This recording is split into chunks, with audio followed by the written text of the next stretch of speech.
Hello, glad to have you join us again on the Breakfast Show on TSLNIGERIA TV. My name is Favor of Vienloba. As we wrap up the year 2021, let's take a look at some of the issues bothering us as a nation. How much progress have we made so far, if we have made any progress at all? Let's talk about security, education, agriculture, and other sectors of the Nigerian economy. I'm joined by my co-host and a guest. You get to meet them after the break.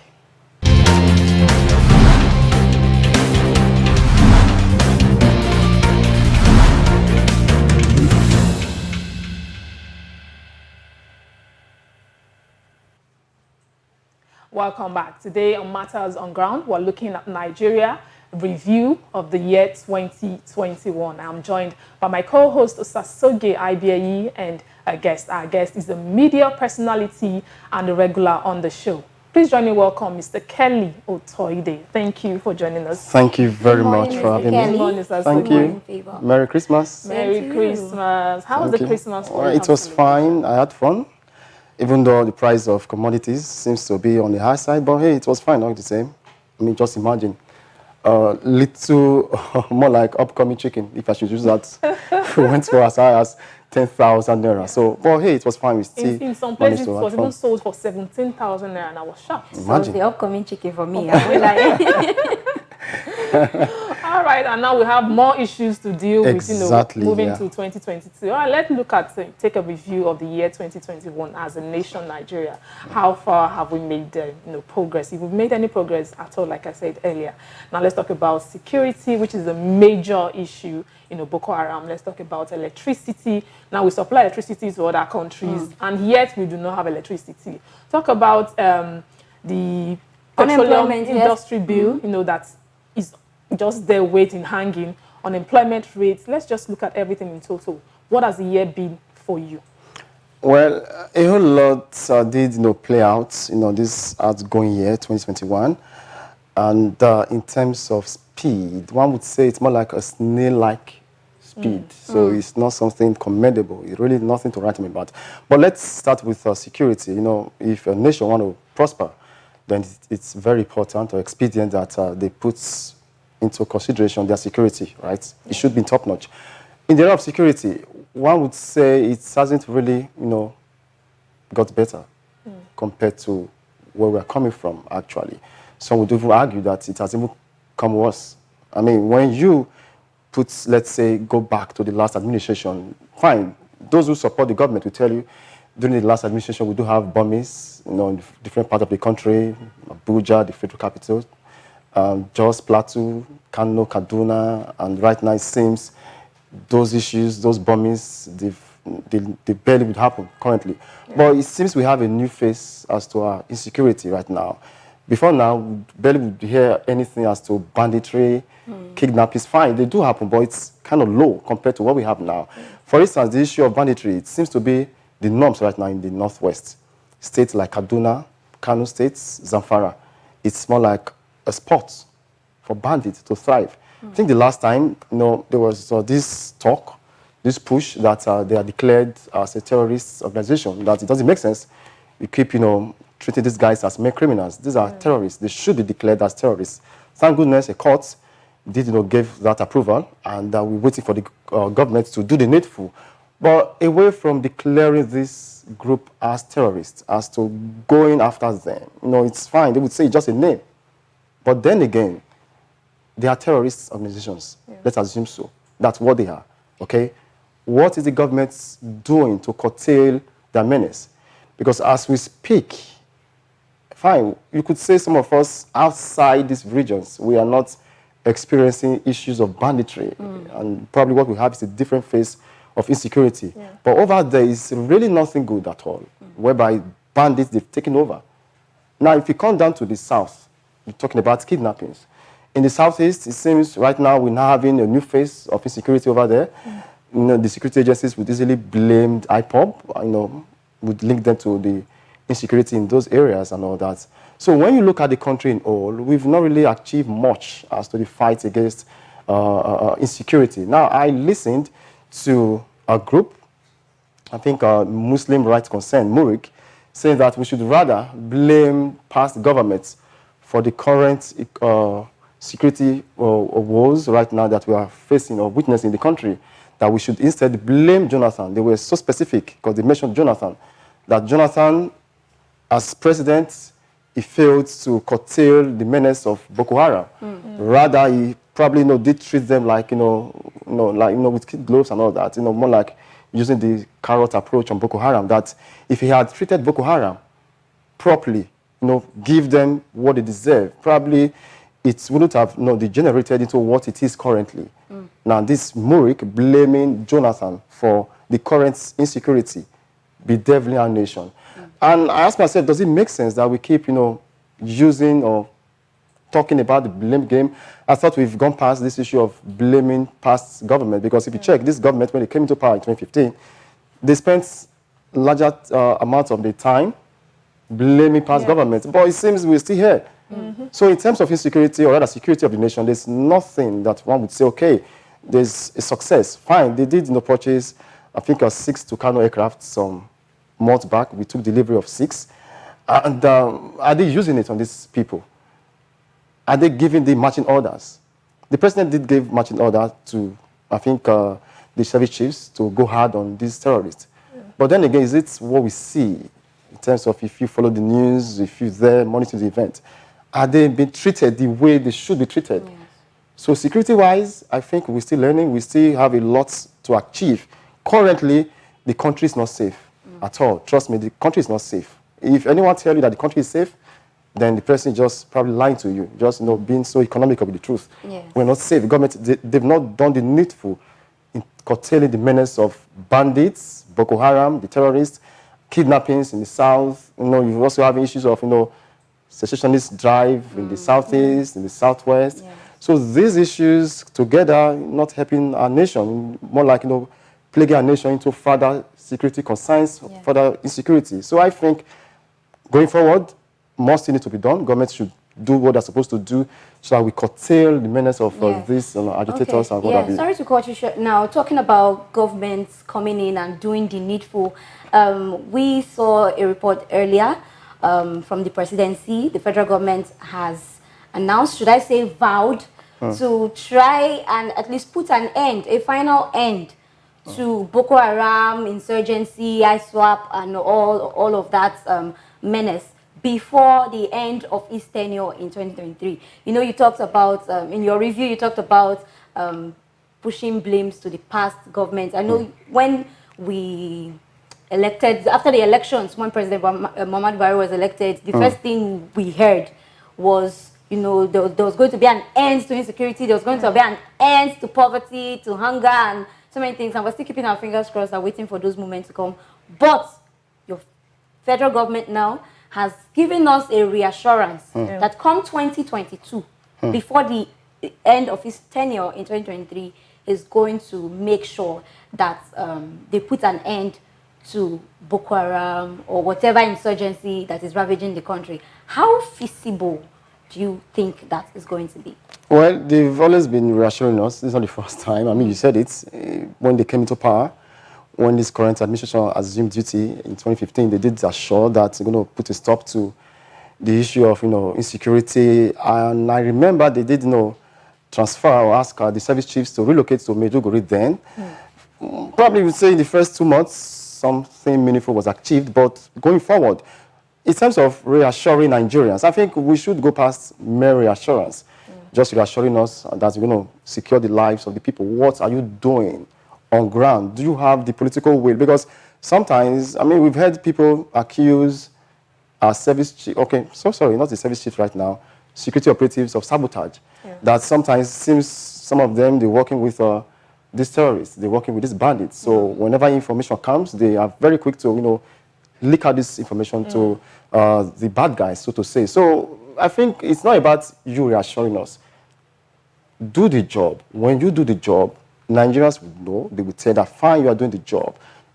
Any government, successive governments, have been reassuring us. When Jonathan was in power, as president, he did reassure that he's going to put a stop to insecurity. But hey, did we, had it good? One would say no.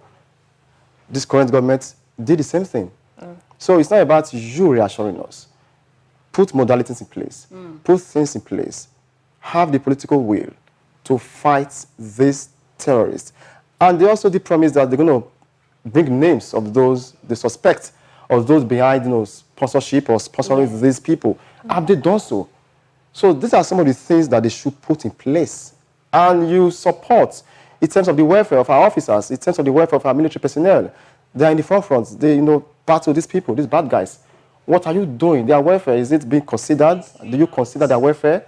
Is this something that you put into consideration? Okay, the last time we were hearing that the police, they were yet to receive their November salary. I mean, in a society like ours, whereby we're battling with insecurity, should that be the case? Well, we dare not speak up for any police operatives again, because we know what happened the last time we did that. So. But do you also see it as a campaign strategy, this constant reassurance? Although the president has said that, after his tenure, he's retiring back to his farm. Yes, but then there's still no one in the opposition party to come in. Do you also see it as a campaign strategy to keep reassuring the people? Well, it's not about being a bit a campaign strategy and all that. I think it's just a way of trying to to reduce the tension as to what's happening. But it won't help us. It's not about you giving us the assurance that you're going to tackle the insecurity. Go there, do what you are supposed to do. The Tucano aircraft, are they being used? Are you using them for the purpose for which they were bought? Is that the case? Our military men, are they being supported? These are the things that we are talking about, not you reassuring us. Do the job. Do not worry. We'll tell if you are doing the job or you're not doing the job. But as it stands right now, I think you know the answer. Let's move on to other issues. I know security matter will take the whole of the day, because that's our major problem. Okay, let's move on to the proposed fuel subsidy removal. Okay. The government said by February 2022, the subsidy will be removed. And it's going to tell on the citizen, because a liter of fuel will sell for at most 340 naira per liter. And I can assure you that the prices of foodstuff will be very high. So everything will tell on the citizens. Do you think we need this at this point in time that, the economy is so bad? Do we need this fuel subsidy removal at this time? There is never a best or perfect time to remove subsidy. For me, I've always, advocated that we let go subsidy. In 2012, when it was removed, partially by the government of Jonathan, although at first I kicked against it, because I felt, don't just imagine the cost of transportation fare and all that, it was so high. So I did kick against it at the first time. But later on, I realized that it's something that we do not need. It doesn't make sense that you pay subsidy on a product, in this case petrol. Okay? It's something that we do not need. My issue with this current administration is that they told us before that there's nothing like subsidy. That subsidy is a scam. It's gone. There's not a subsidy. I remember just 2 years back, the same government is coming up to tell us. I think there was a memo that leaked then that the government was paying subsidy on petrol. So they came up to admit that, fine, we're paying subsidy. We just cannot let it go at this time. We're putting modalities in place so as to let it go. But we are paying subsidy. There are plans for a gradual removal of this subsidy. It should go. But then again, what do you do? How do you, put modalities in place? Or what do you do in terms of, putting these things in place so that the effect is not, it's not that hard on the masses? For instance, they tend to pay 5,000 naira stipends to the poorest of the poor. The last time I checked, they listed 40 million Nigerians. They tend to pay 5,000 naira. I think I know that. I was like, are you among the poorest of the poor? Well, I just want to know. And then again, how they intend to arrive at the conclusion to with a list of 40 million Nigerians. Probably they would say, okay, Sogie, you've got some huge, probably you've got like 10K in your accounts, you're not poor. So that's or you, in case. So how do they intend to arrive at that number? But then again, let's leave that. For me, I believe government is not sincere. If they are sincere, this is what they're going to do. Like, they should, first off, deregulate the upstream and downstream sector of the petroleum industry. Okay. That's not what they are doing. You give room for private investors, private people, to go into the business, to refine this commodity, this crude. If I refine it at my own cost, I dictate how I sell. If I want to sell for, let's say, 20 naira per liter, it's up to me. If you want to sell for 200 naira, it's up to you. Exactly. So that's what we call a proper deregulation of the downstream and upstream sector. Look at the amount they say they are paying for subsidy. 1.6/1.8 trillion. Now, if they intend or if they go ahead with this their payment of stipend, 40 million, 5,000. In a month, we are talking about 200 billion. In a year, we are looking at 2.4 trillion. So government intends to replace 1.6 or 0.8 trillion with 2.4 trillion. What is the sense? So it doesn't make sense. Okay. Fine, I believe subsidy should go, but hey, how you go about it matters a lot. Because if that happened, like what you said, 240, trust me, some would say above that, some would say above 260, 400 in some communities. And we know the resultant effects on the economy, on the country. Prices would go up, transportation would go up, and of course that would affect, commodities, foodstuffs, and all that. So are we prepared for that? So government should do what we call a proper deregulation of the downstream and upstream sector of the petroleum industry. That will give room for people to go into the business, and that in the long run would bring down the price and make available these products, for Nigerians to utilize. Fine, there's no queues in our fleet station, but we are buying it at a higher rate compared to how we would buy, in the past administrations some years ago. So it's not helping us. Okay. So moving on to other stories now. We have said some downsides of what we experienced under this current administration. Let's still look at some upsides, shall we? As a result of the festive seasons, the federal government, the presidency decided to smile on some citizens, which is part of the scheme to help out the poorest of the poor, I guess. So in areas of Nigeria where rail, train is the means of transportation, the popular means of transportation, he decided to make it for this festive period free for the masses in that area.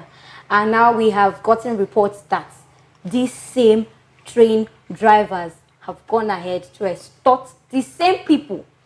So reports said that on Christmas Eve, which was on Friday, tickets were sold for 8,000 naira. Now, I don't know how much was the original price before then, but according to the people who actually, make use of that service, they said it was almost like ×3 of what they usually pay.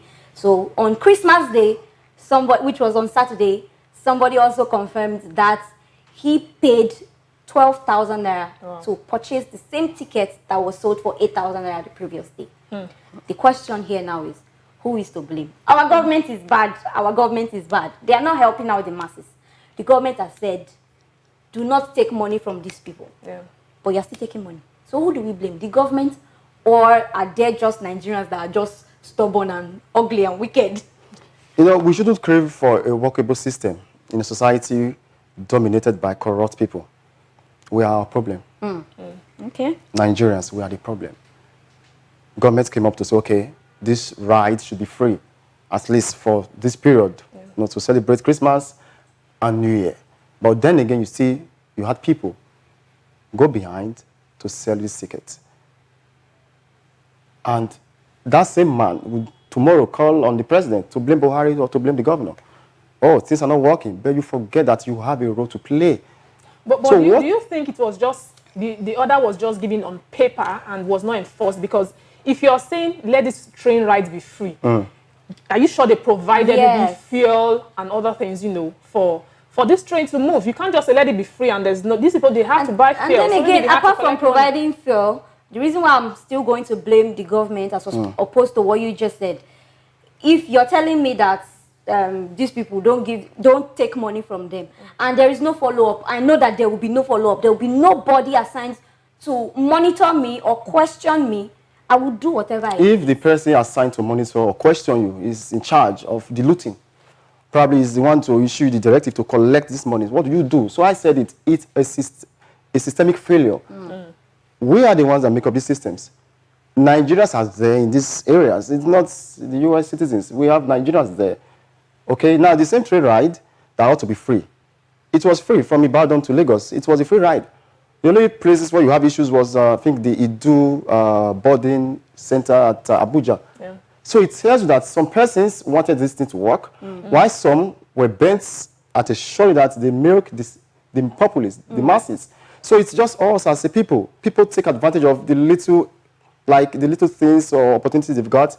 They take that advantage to, to corrupt or to loot the system or to, for just to do something that's not pleasing, that's not okay. What you do in your little corner, it matters a lot. When no eyes, no government officials, nobody, no camera, nothing, it matters a lot. So you, for instance, placed there to supervise this thing. What are you doing?